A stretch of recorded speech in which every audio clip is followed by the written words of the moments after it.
मैं आज आपको एक कहानी सुनाऊंगी। आपको कहानी सुनना अच्छा लगता है? बच्चे कहानी सुनेंगे? ठीक है, चलो मैं आपको एक कबूतर और मधुमक्खी की कहानी सुनाऊंगी। ठीक है, सब ध्यान से सुनना।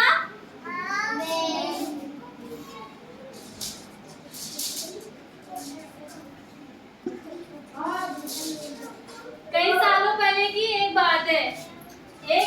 एक जंगल में नदी के किनारे एक पेड़ था। उस पर एक कबूतर रहता था। सुन रहे हो सब?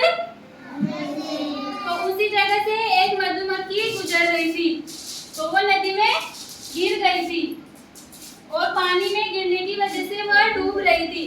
उसने बार बार कोशिश की बाहर निकलने की, लेकिन वह निकल नहीं पा रही थी और उसने बाहर निकलने के लिए बहुत प्रयास किया, लेकिन वह असफल रही। तो मधुमक्खी ने हार मान ली और बचाने के लिए आवाज लगाई। तो उसी पेड़, नदी के किनारे पेड़ पर कबूतर बैठा था। तो उसने मधुमक्खी को देखा, तो कबूतर ने मधुमक्खी की जान बचाने के लिए अपनी चोंच से एक पत्ता तोड़ा और मधुमक्खी के पास गिरा दिया।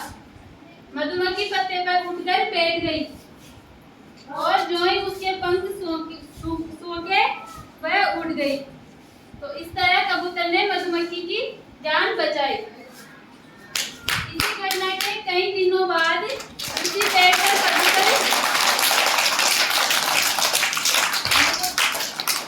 इस घटना के कई दिन बीत जाने के बाद कबूतर अपने पेड़ पर गहरी नींद में सो रहा था। वहां एक शिकारी आया। उसने कबूतर को देखा और उस पर अपनी बंदूक से निशाना साधा। कबूतर गहरी नींद में था, तो उसे कुछ ही पता नहीं था। वहीं से मधुमक्खी गुजर रही थी।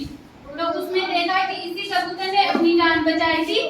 तो वह मधुमक्खी कबूतर की जान बचाने के लिए शिकारी के हाथ पे डंक मारी। शिकारी के हाथ पे डंक मार दिया और शिकारी चिल्लाने लग गया। डंक मारने से उसकी बंदूक नीचे गिर गई और वह चिल्लाया, तो आवाज सुनकर कबूतर उड़ गया और वह उड़ गया।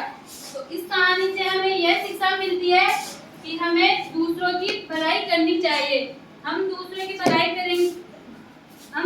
भलाई करेंगे तो हमारा भी भलाई होगा। ठीक है? हाँ, तो बच्चों, आप सब लोगों ने कहानी सुनी? सबको मजा आया?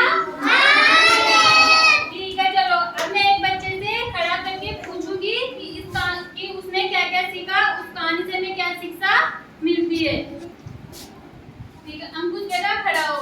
अंकुश बताएगा हमें कि इस कहानी से हमें क्या शिक्षा मिलती है, हमने इस कहानी से क्या सीखा।